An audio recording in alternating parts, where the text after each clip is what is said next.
It's usually hello, and they always say start off with an exciting intro to draw in the viewer. So here it is. Today we got Brad Gilmore back on. Now, Brad's, you may know him from Heated Conversations with Booker T, a wrestling show, but we're here talking about Back to the Future. Because Brad's a massive, massive Back to the Future fan. I am too, but I had a couple of plot holes that I brought up to him, so we tried to debunk those plot holes later on today. And then we've also got Prince's friend, who's one of the biggest Prince's fans on YouTube. If you're a Prince fan, you're probably already following on YouTube. And the thing that's amazing about these two guys is, you look at Prince's friend, he's got this nice, soft, relaxing, smooth voice, while mine sounds like what irritable bowel syndrome feels like. And then you get Brad Gilmore on, and he's this clean-looking, healthy-looking, handsome guy, while I look like what irritable bowel syndrome feels like. And then we also have Joe Cumia coming on, who would actually rather have irritable bowel syndrome than talk to me. So, Brad, hello.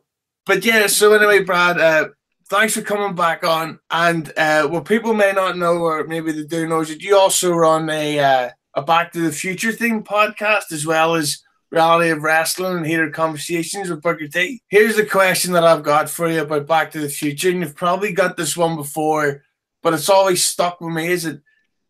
Why is it called Back to the Future when they only ever go to the future once in the second film? Right. Okay. Valid question. I appreciate you, Mr. Hughes. Which, by the way, has anyone ever told you you have a striking resemblance to the Mr. Hughes manager, pro wrestling manager from back in the day? You look just like him. I don't know if anyone's ever. You look identical to him. But anyway, everyone go Google Mr. Hughes WWF. Looks just like my man right here. But anyway, to answer your question, Back to the Future. So the title comes from this. It is when Marty McFly in the first movie goes to 1955. He goes to the past where his parents are. His goal from then on back is to get back to the future being 1985. Now, people have argued that he's not going to a future. He's going to back to his present, and I understand that. But it's definitely he's going from 1955, and he needs to get back to 1985. 1985 is the future from 1955. But maybe Marty McFly is so dumb because of the incest in the story. Right. Okay. Yeah. You know what's funny is so these movies I love. Obviously, that's why I host a podcast about them. And I discovered them when I was real young, and I grew even closer to them because my grandmother, who passed away 2 years ago this November, died from Parkinson's disease. And Michael J. Fox famously has Parkinson's disease. And I've even grown closer to these movies because of that, right? And I feel that Michael J. Fox has done so many great things, especially here in the States, but worldwide when it comes to Parkinson's research. I actually wear a Team Fox bracelet. I don't know if you can see that on camera. And it goes out there to help spread the word about Parkinson's research. But the incest in the story, I did not pick up on that until I was much older. I did not pick up on that as a kid. You know, I didn't realize that him talking to his mom in a weird way was anything strange until I got much older. And I didn't realize there was like this Oedipal complex. But one more thing I actually wanted to say about the title of Back to the Future. Do you know what the original? So the producer of the movie was Steven Spielberg. The head of the studio was a guy named Sid Sheinberg. And Sid Sheinberg let them do whatever they wanted with this movie. But he had one note, Adam, the whole time. He had one note. His one note was he did not like the title of the movie. He did not like the name Back to the Future. He said the same thing you did. It makes no sense. How do you go back to the future? It doesn't make any sense. So his one note that he sent down to Steven Spielberg and Robert Zemeckis for the movie was, I don't like the title. And he said, I have the perfect title for this movie. The perfect title for this movie is Spaceman from Pluto. That's what he wanted to name the movie because when Marty McFly goes back to 1955, there's a comic book that says Zombie Men from Pluto or something like that. Space Zombies from Pluto was the name of the comic book one of the kids had. So he said the perfect name of the movie would be Spaceman from Pluto. And Steven Spielberg was like, what the hell? he's giving us no notes. The only notes that he's given us is that he doesn't like the title of the movie, so he actually sent a note back saying, "Hey Sid, we appreciate your joke. It made all of our mornings." And then he never heard about it again. But what's funny is there's a new movie coming out with Jack Black. I think it's called The House with the Clock in Its Walls, I think is the name of the movie. And in the trailer, there's a scene where there's a car pulling up to a movie theater. And if you look on the marquee of the movie theater, it says playing in the cinema that night is Spaceman from Pluto, which is an allusion to Back to the Future. So I always like telling that story. I think it's a cool kind of Easter egg there. Well, Jack Black's film needs to be renamed The Film with the Empty Cinemas, because that looks awful, that Clock's film. I like Jumanji, though. Jumanji was good. Did you not like Jumanji? No, Jumanji was brilliant, which actually brings me to my next and final question of this short interview. With them making sequels all these years later of like Jumanji 2, The Rock's doing Big Trouble in Little China 2. There was Independence Day 2 made 20 years later. What do you think about the rumors and the talk of Back to the Future 4? So I know I've heard it a lot. I think that, Robert Zemeckis, who directed the movie, and Bob Gale, who wrote the movie, said that there would never be a Back to the Future 4. Actually, to the premiere of Back to the Future 3, they wore shirts that said Back to the Future 4 and had a big cross through it, meaning like this is never going to happen. But inevitably, I think we're going to have another Back to the Future movie. I think it's probably going to be within the next decade. And I think that it's going to be a complete reboot. It's not going to have the original characters in it at all.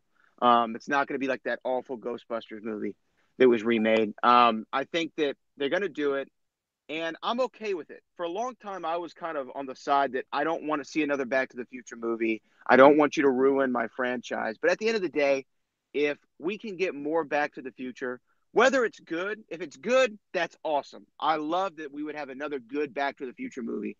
If it's bad, I still got my original 3 movies, and I never have to revisit that one. The same way with Ghostbusters. I just watched Ghostbusters 1. Sometimes I watch 2. I don't even pay attention to that, the remake that came out a couple of years ago.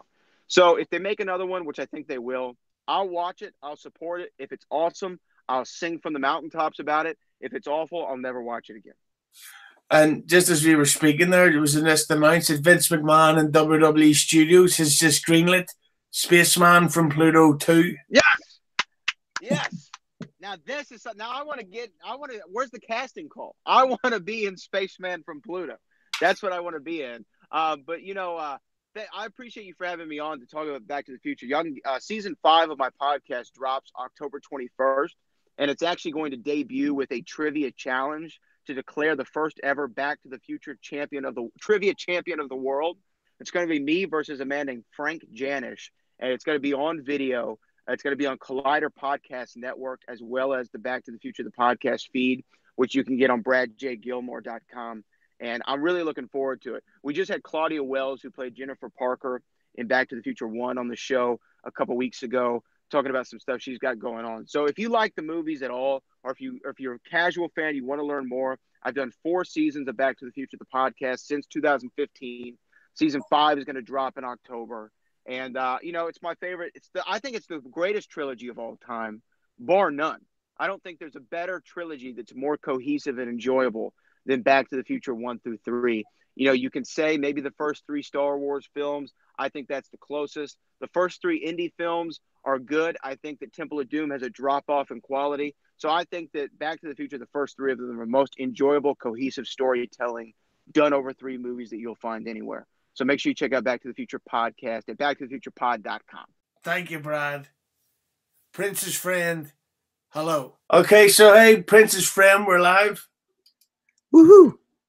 And did you know, I was just thinking about this, just randomly right on the spot, that if your favorite singer was called Barney, then your channel would be called Barney's Friend. I think that if it was that, I think I would if his name was actually Barney, but he went by Prince, I probably would still use Prince. I probably would it's kind of like Madonna.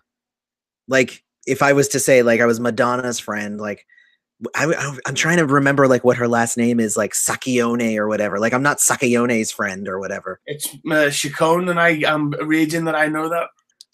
But yeah, but that's the thing about Prince that always amazes me, that because of his name actually was Prince, and because of his height and because of his like body size, it all just sort of added to him. Because if he was like 6'7" and going bald with a gut, like, it wouldn't be the same if he's up there singing, I don't know what, like Automatic or whatever.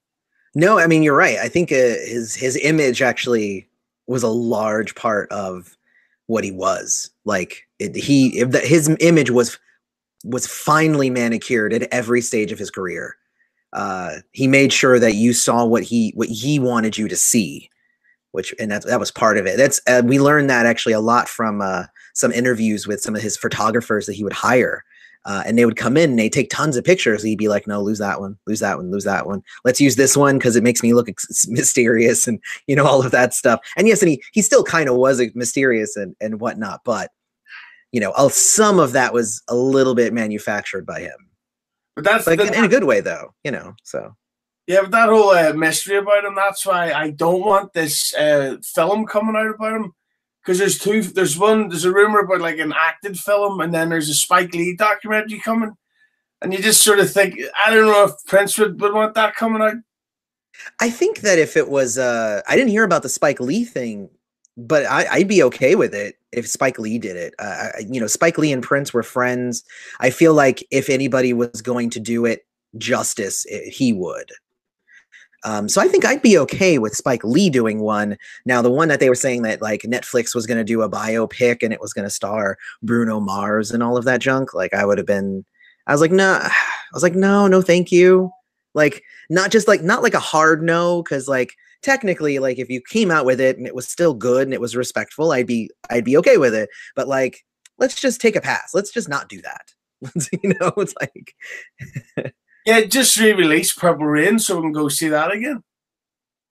Yeah, I mean, and a lot of people have been saying that. It's like, Purple Rain was a documentary, and it's like, yes, it was, and it wasn't, because it was like partially based on him, but not fully. But then, like, which parts are, which parts aren't, you never really know. So I don't know. The one thing about Purple Rain that makes me laugh every time is I don't even know the name of the band, but they're singing Modern Air. Mm-hmm. And it's only like 4 seconds long, and holy Christ, is that guitar player on some righteous cocaine?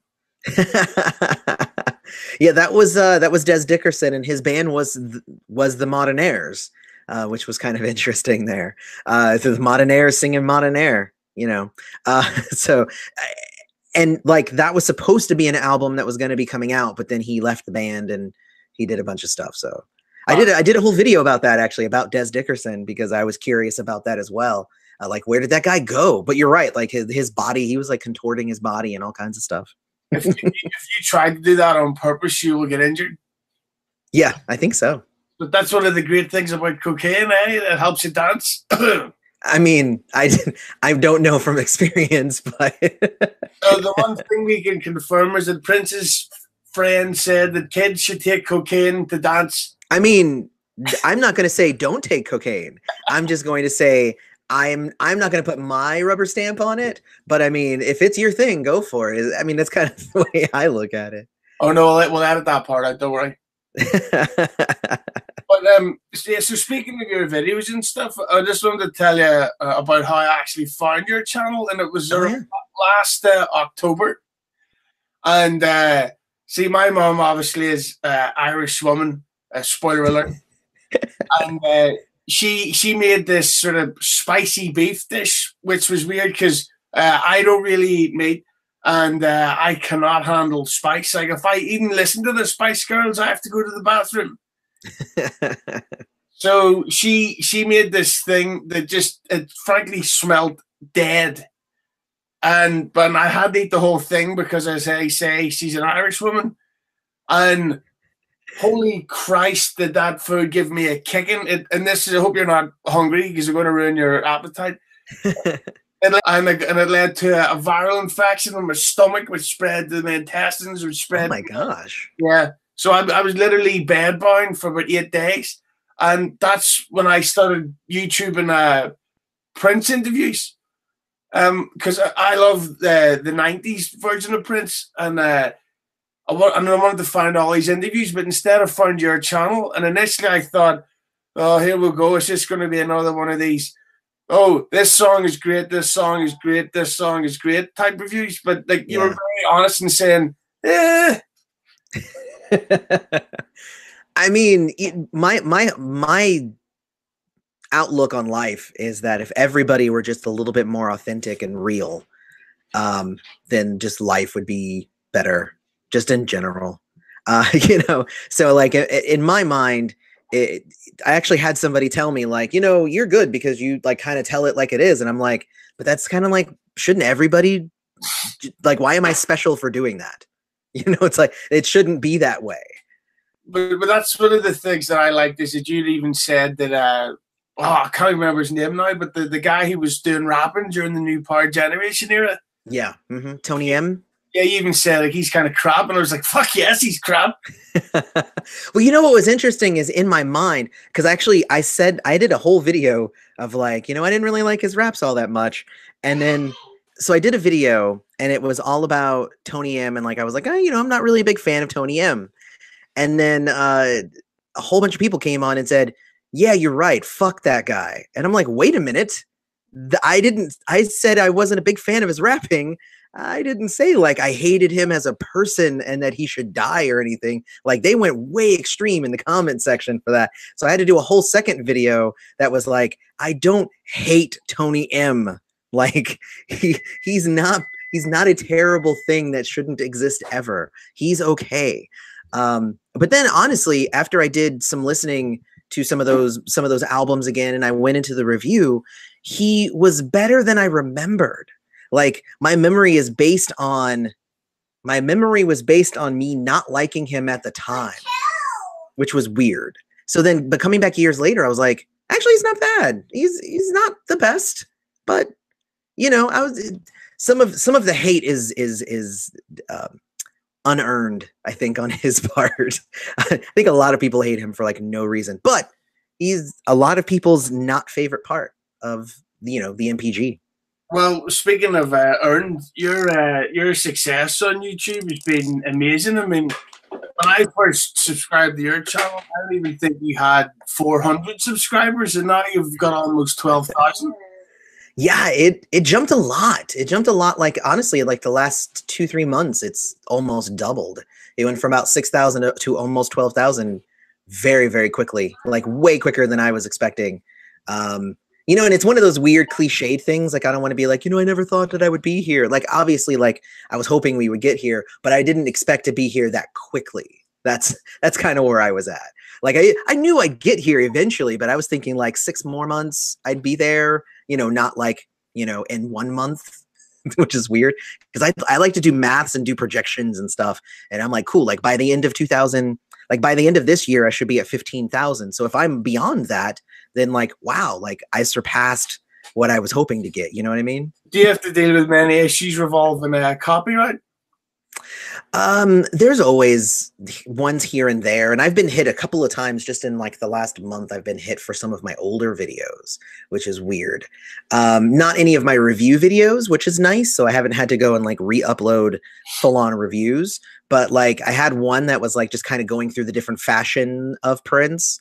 And I did 3 of them. I did one of his early, one of his middle, one of his late, and the one of the early one just got like Warner Brothers just went and copyrighted that one to hell. So Warner Brothers like, no, you can't use any of his music that actually, you know, tells you and gives you context for the fashion choices that you're showing in your clip. You're not allowed to.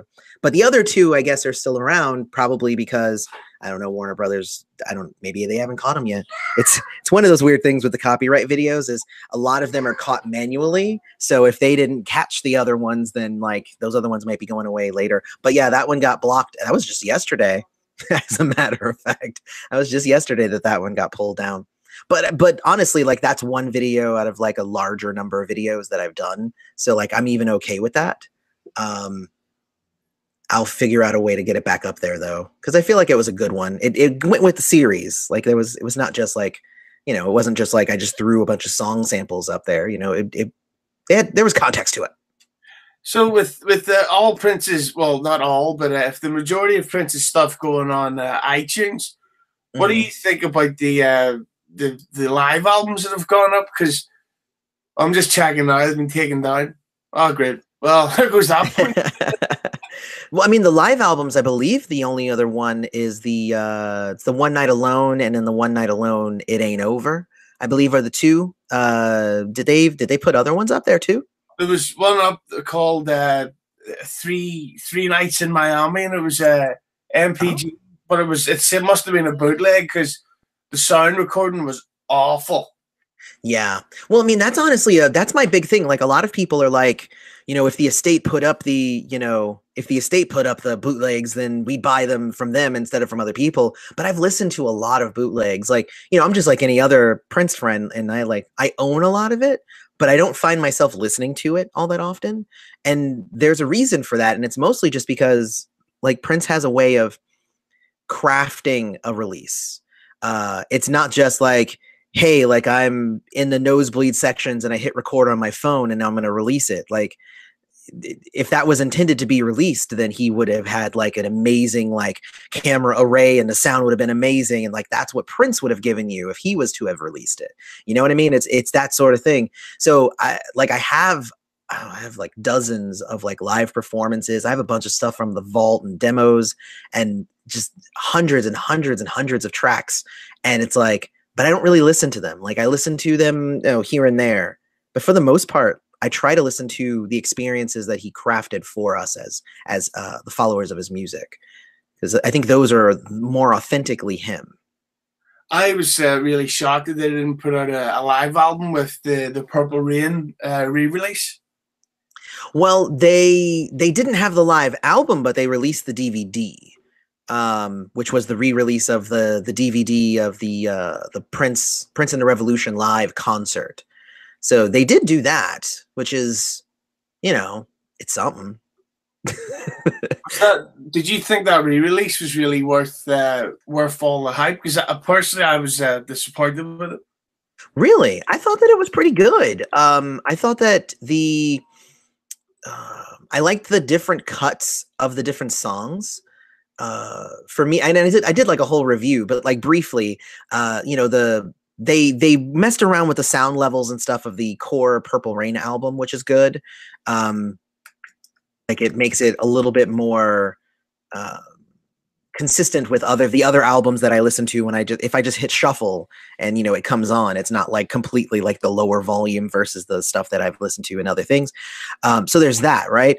But there's also the whole thing of because it was 4 tracks. It was the remaster of Purple Rain, and the next one was all like the single cuts and, you know, alternate cuts, extended cuts. So that one had a really cool mastered version of the hallway speech version of Computer Blue.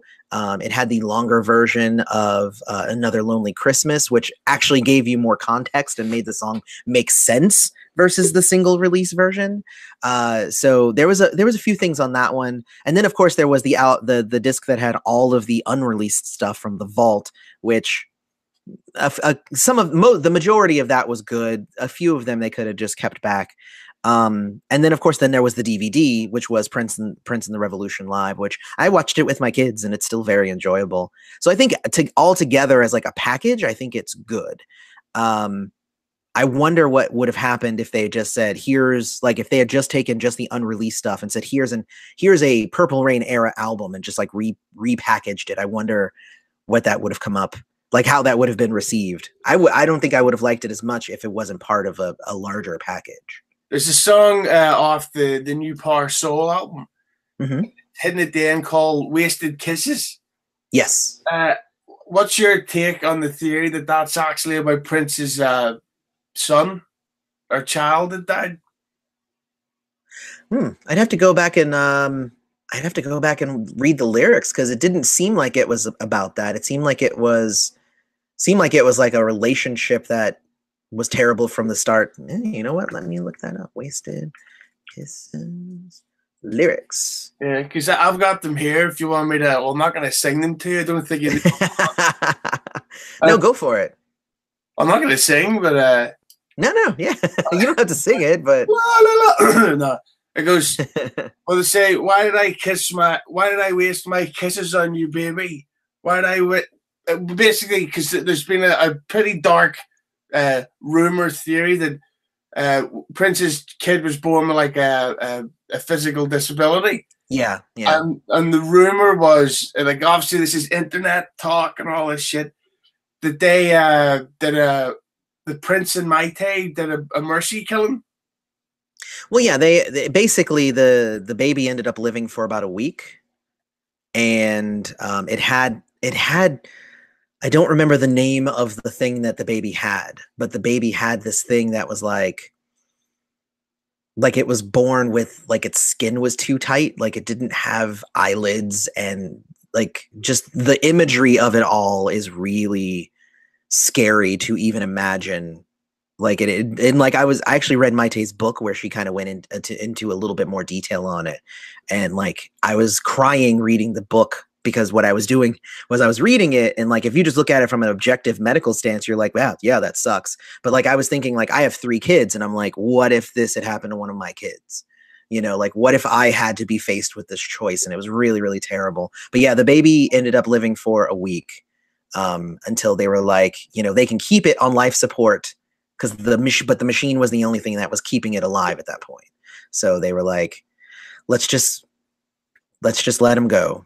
And it was a super, super sad story. If you read it from Maite's perspective, of course, it's probably, you know, obviously sadder from one of the parents' perspectives.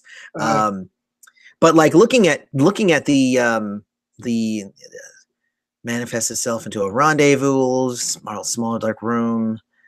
Nah, this was definitely one of those.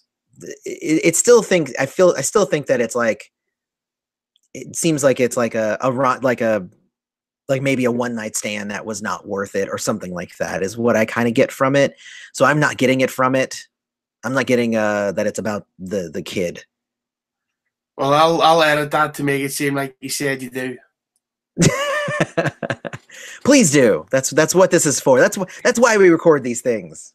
But are you also of the opinion that the Love Symbol album is Prince's best work? The Love Symbol album? No, the Love Symbol album was really, really good. I'm actually working this week on my reviews for the Gold Experience. Finally, can't wait. So yeah, it is. I'm actually going to pump that up. It's going to go on tomorrow. I have to finish editing it today, and I'm going to push it up. I'm going to push it out for tomorrow. So there's that, right? So, and honestly, for the longest time, the Gold Experience was my very favorite album. I would say today, I would say my favorite album of his is Artificial Age, because that album is spectacular. That one came out, and I believe it was 2014. And that whole album was just really, really good. See, for me, I sort of not fell out of love with Prince, but I stopped liking new Prince stuff after New Power Soul. Mm-hmm. Because I thought Emancipation was just like there was if they'd have just put the highlights on a single disc, I thought, right, well, there's a masterpiece. And then I thought New Power Soul was crap, frankly. So I just thought, like, you know what, I'm done with new Prince stuff. I've got about 5 million classics. I don't need new stuff. Yeah, well, I mean, not just you. A lot of people were kind of the same idea. The New Power Soul was, you know, it was one of those albums that it was more collaborative than anything, because it wasn't even a Prince album. If you actually look at it all, it was a New Power Generation album. So it wasn't just him. It was him, and he had brought in a bunch of different people, and it was just kind of just having a lot of fun. But yeah, so I mean, he ended up selling, you know, not as many of that one, obviously. But then again, that was under his new, like, you know, pricing scheme that he had been doing, not scheme, but like pricing structure that he had created. And I did a whole video, I think it was the Prince and the Internet video that I had done, where I kind of discussed that, because, you know, before, when he was on a record deal, he would sell millions of copies and he'd make a quarter a piece. You know what I mean? Like, it would be something dumb like that. But with his new one, he released, you know, he would release the album, he'd make $8 a piece. So even if he only sold, 50,000 copies. That's a lot of money. Yeah. So like he was a whole lot less concerned with album sales at that point. He was more concerned with just making music that he was happy with, which is cool, but it did turn off a lot of people. And you were probably one of those people. But then like a lot of people then kind of came back in 1999 when he released Rave Unto the Joy Fantastic. He had Musicology after that. 3121, Planet Earth. There's a ton of albums in like the 2000s that were just amazing that a lot of people missed out on because they were like, yeah, we're just going to check out now. With Prince's vault, do you think he's got more Christmas songs in there? Because it was only last year that I really got into Another Lonely Christmas, and I realized, wow, that's brilliant, that song. Like, there's gotta be like more sexy Santa type leathery songs or whatever, It would be interesting to see if Prince could pull off like an actual Prince, like a Prince Christmas song. Like I don't know if he has it in him, because at a certain point he stopped celebrating holidays at all. So that's a whole other thing. So if there is a Christmas song out there, it would end up being from his earlier years when Christmas was kind of a thing where he even entertained. But then again, like the only Christmas song we have is Another Lonely Christmas, where like that one's like kind of depressing. It's kind of a depressing song. So I don't know. That would be interesting to hear. I'd be interested to hear it because I used to buy those. God, what were they called? Like A Very Special Christmas? Yeah, they were like very special Christmas albums that had like No Doubt with a Christmas song, Smashing Pumpkins with a Christmas song. And I was just like, these are weird, but like really kind of interesting. And like, yeah, it was cool. Like No Doubt's one was called Oi to the World. Because ska and all that. So, Oi, it was like Oi to the World. Yeah, it was really weird. But I always loved those because it was like all these like really like pop groups, and they would either be covering a Christmas song or they'd have original Christmas songs on there. Anyway, it would have been entertaining to hear one by Prince. Is all I'm saying. Just as we're finishing up, I was going to do the top 5 Prince for you to see what your opinion would be. Oh yeah, that was a thing that we had said we were doing.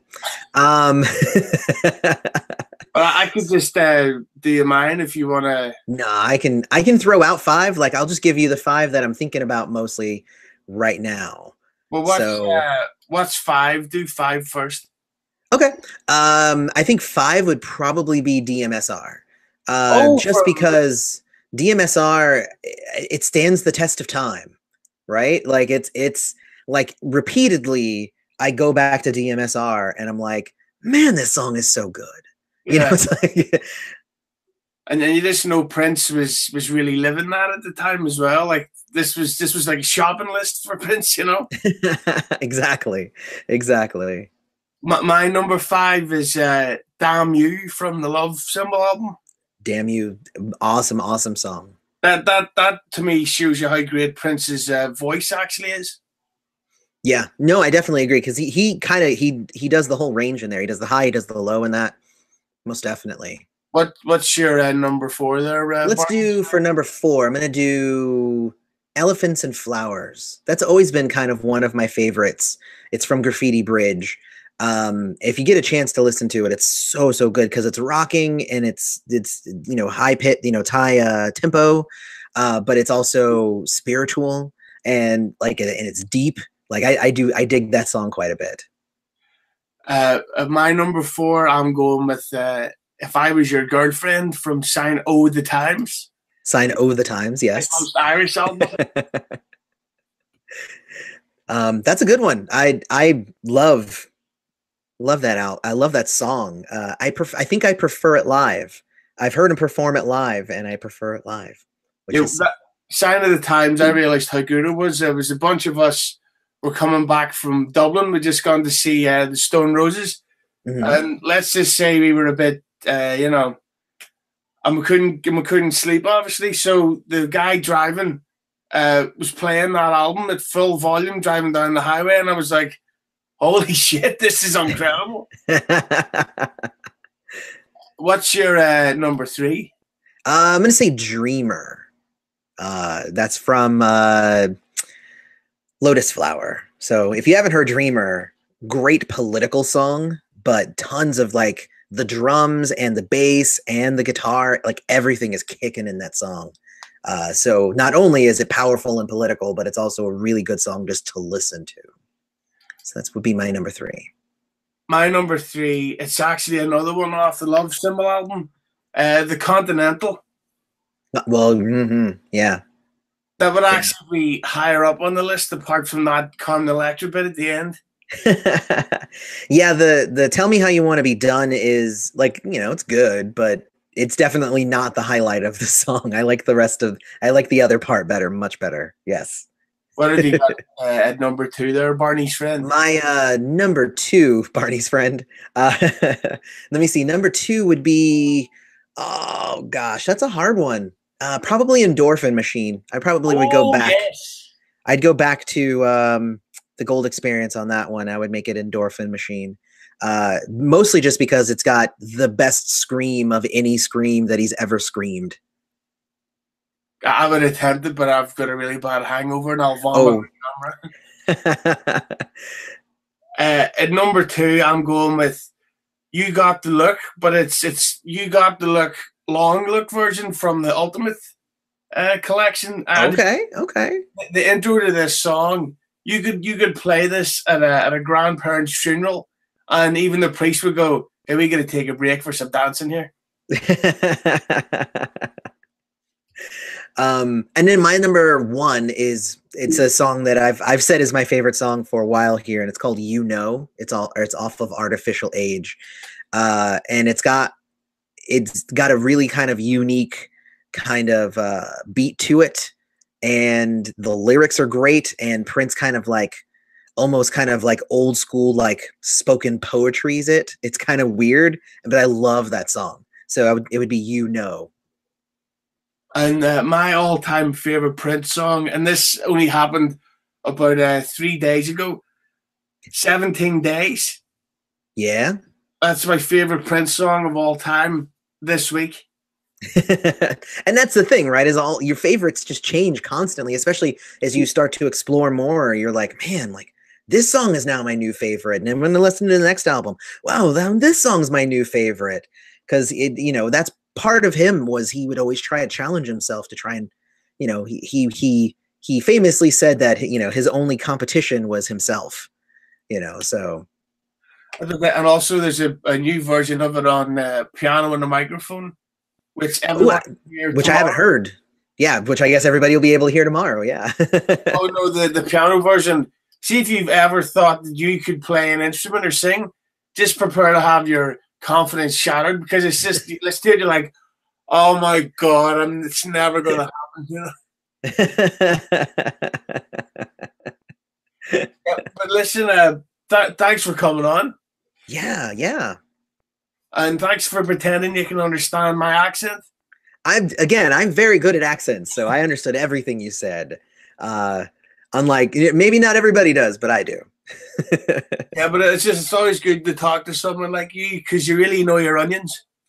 Yeah, well, I mean, there's that too. And the funny thing is like I've discovered that there are so many people who are into Prince that are also into wrestling. It's a strange cross section of fandom that like wrestling and Prince is like a thing. It's so, because there's another channel called the Purple Underground where they do a lot of Prince stuff, and then they do a bunch of wrestling stuff as well. Like that's what they do.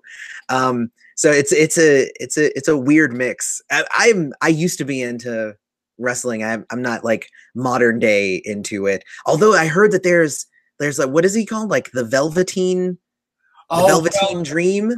Yeah. That is incredible.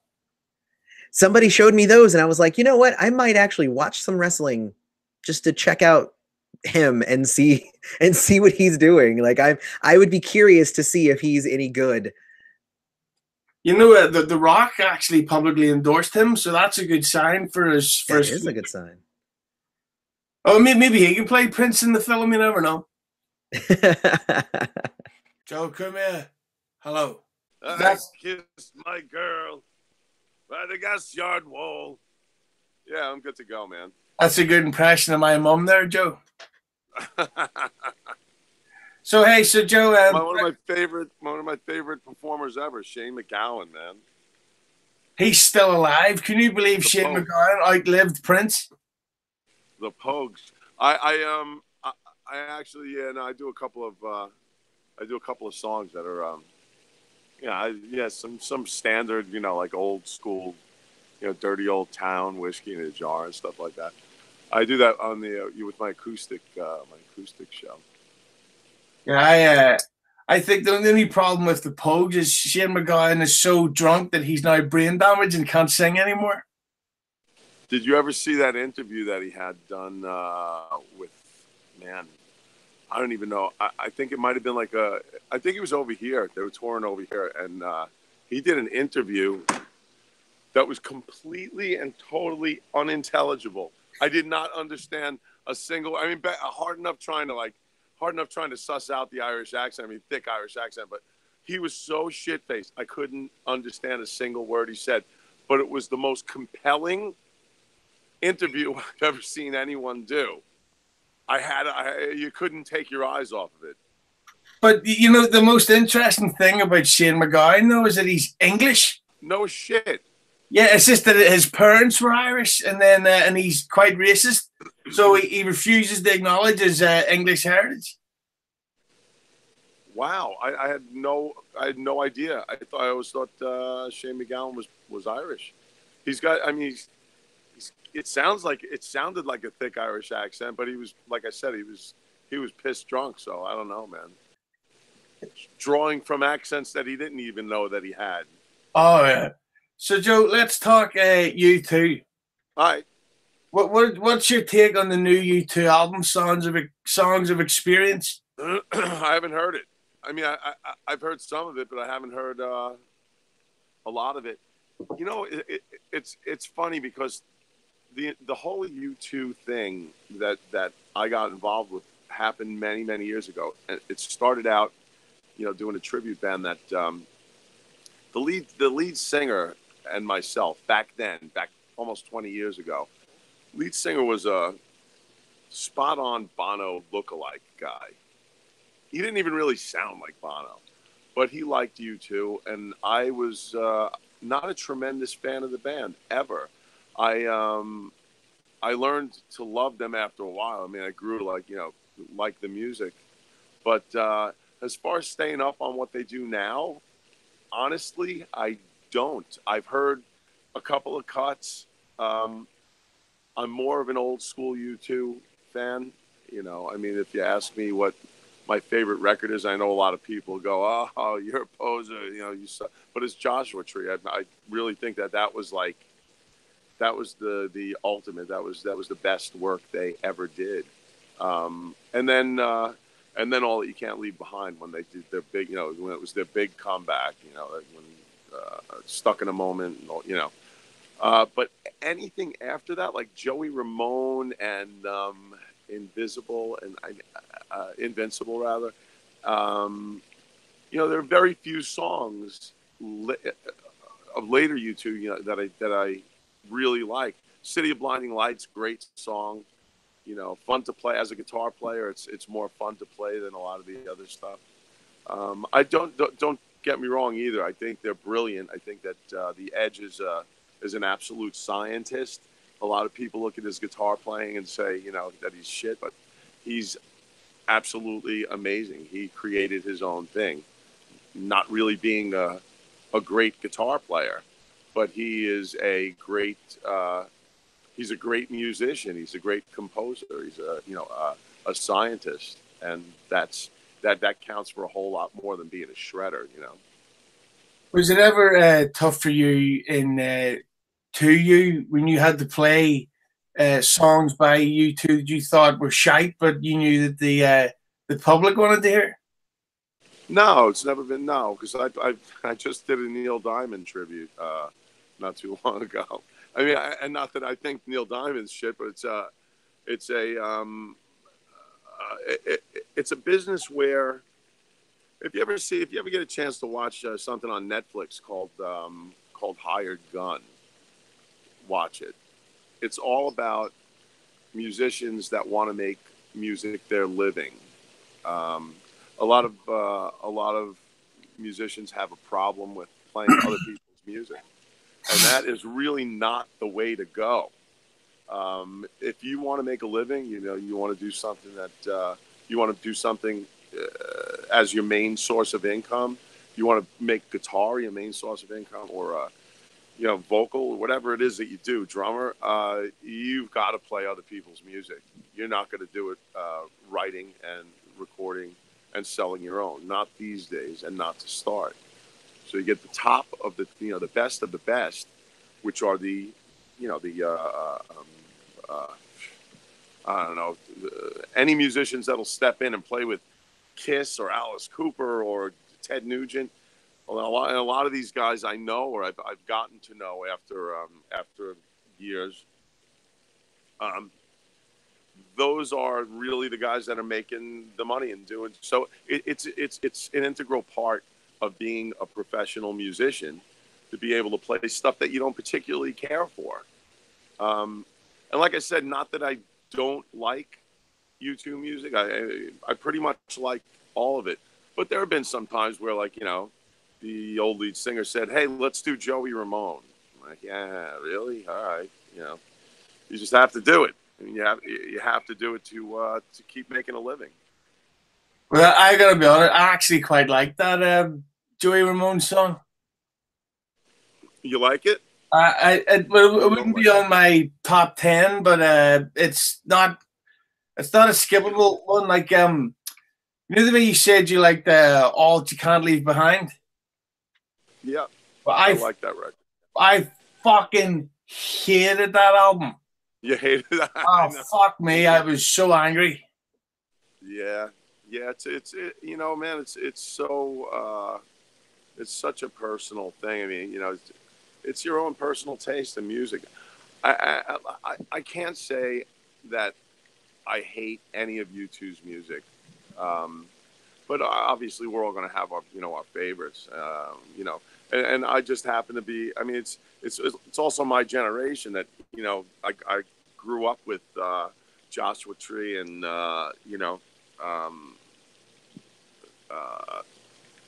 the older records, even going back to Boy. I mean, I grew up with those records. So as you get older and as your musical taste changes a little bit,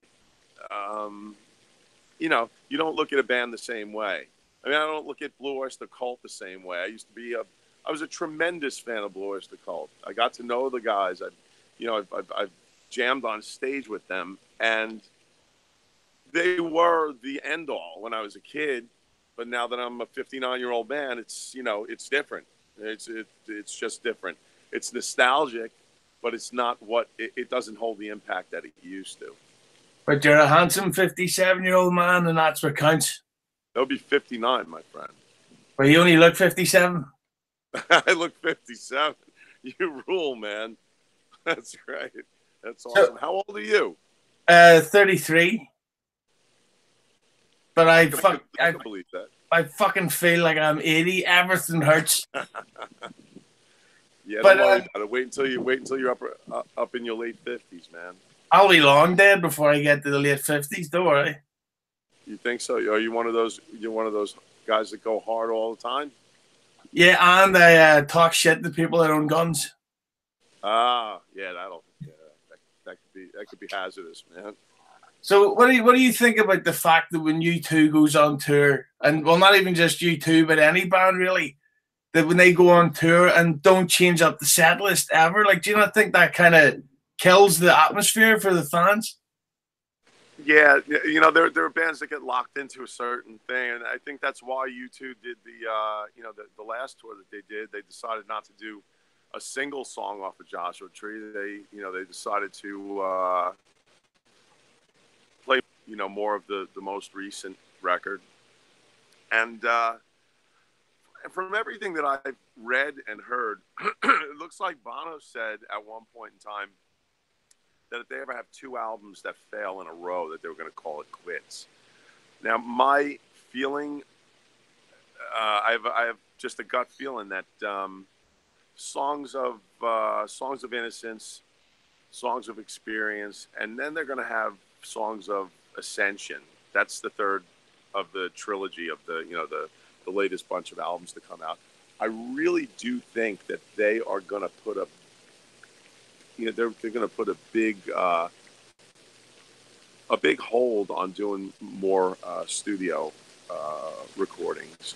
I don't think they're going to move forward as fast with newer material. I think Songs of Ascension is just, it's almost like, you know, a prediction or a word I'm looking for. It's almost like Songs of Ascension. That's it. You've done he's done the Innocence thing, which was the beginning, you know, the start of it. The Experience thing, which is where they went and what they did when they were absolutely in their prime, and then Songs of Ascension, which is essentially, you know, being done. I really do think that they just don't have they've never received the radio play that they used to get. They aren't as I don't want to say popular, because they're hugely popular. They have a tremendous fan base, but they aren't as relevant as they used to be. That's where I think I'm going with it. They're just not as relevant as they used to be, and I think the band members know that. I think you know, they all have other things going on. I mean, the Edge is a real estate developer out in, you know, the coast of California, and Bono, God knows, he's got a million things going in a million directions. You know, so the music thing is going to take a back seat to all their lives fairly soon, I would think. Speaking of back seats, and I don't know how this is actually relevant, but you've spoke about how you're a big Sons of Anarchy fan. I watched the series. I binge watched it, and it was entertaining. I found it to be really entertaining. You know, it was fun to do. Well, see here in Belfast, Sons of Anarchy, it's a big no-no, because see that whole season set in Belfast? Oh, yeah, yeah. They might as well have set that on fucking Mars for all the research they did. Oh, really? Yeah, like there was a British flag in the IRA hangout area. Oh. Yeah, and it's like, you fucking dickheads. Yeah. You know what the worst part about that was? And I don't know what your political beliefs are. I really don't care. But I mean, every last actor in that show, when you watch the series, when I first watched the series, it was prior to, like, you know, all the political upheaval that's going on, you know, in the States these days. And it was almost like, you know, hanging out with people that I might have hung out with at one point or another in my, you know, my lifetime. Like, let's say I rode with a motorcycle club. Then I might have, you know, it might have been that some of these guys that were the characters that were on Sons of Anarchy were the people that I genuinely, or my father actually genuinely hung out with. My father was very much into guns. I still am. My father was a motorcycle rider. I still am. So Sons of Anarchy was the kind of thing where, you know, you look at it and you go, wow, that reminds me of when I was a kid, a little bit, you know, allegedly. But what it gets down to is the people that acted. Ron Perlman, first of all. Every time I see one of his tweets, I want to put a knitting needle through my eye. I mean, the guy is just the most bleeding heart, far left, liberal, wannabe. He wants to be Hillary Clinton's pantyhose. I don't know what I can't wrap my mind around all of the guys. Theo Rossi, every actor on that show was so left, and I am so right. You know, that it became like, you know, I really do think I hate the show now. I really liked it when it first came out, and binge watched it, like I said, enjoyed it because it was violent. You know, it was either drinking, fighting, or fucking. and it was all good. But after you really get to, you get to know the people that acted in it, and you watch it a little more closely, it doesn't age very well. But I'd love to get a quick dig into the Ron Perlman myself. I seen him put up a tweet talking about. He goes with his big peanut face, and he's all like, Peanut face. Yeah, and he goes, I knew what Harvey Weinstein was doing back in the 90s, and once he tried to shake my hand, so I went for a piss and shook his hand. I saw that. It's like, So you knew he was raping and abusing women, yet you said nothing, tough guy? Didn't say a thing. Yeah, What a feminist. Cut from the same cloth, man. But I've got to ask you this final question, Joe, because I follow you on Twitter. Sure. And I noticed that you liked the YouTube video recently about a documentary that was made about you. The documentary that was made? Oh, of me? Yeah. I was just wondering, what was your take on that? Let me tell you, man. I actually got a kick out of it. I thought it was kind of funny. As much as you can think that something like that is humorous. First of all, any of those guys, any of that, let's bring it up. Any of those Reddit guys and the people that have anything to do with them don't know anything about any of us, about my brother, my sister, or myself, my family in general. But because Anthony is Anthony, we tend to catch heat over anything that they can get a hold of and turn into what they want it to be.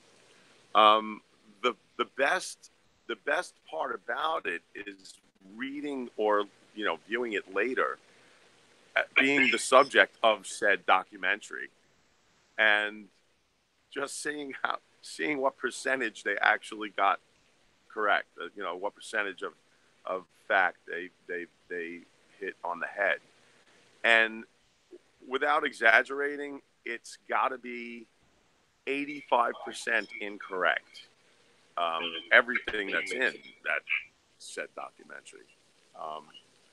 I think it's hysterical. I mean, I'm a schmuck from Long Island. I'm just a guy that grew up, got really lucky. My brother and I got extremely lucky, and it kind of put you in a loftier, a little bit of a more publicly, known position. I mean, I run into people on the street that'll say, I follow you on Twitter. I know you from this or that, and being in that position definitely makes you a target for what's going on over there on the O&A sub. Hey, O&A sub.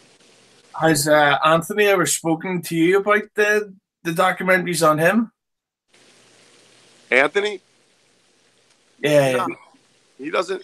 You know what he did? He used to. We both have tempers, man, and being the guineas that we are, we definitely get hot.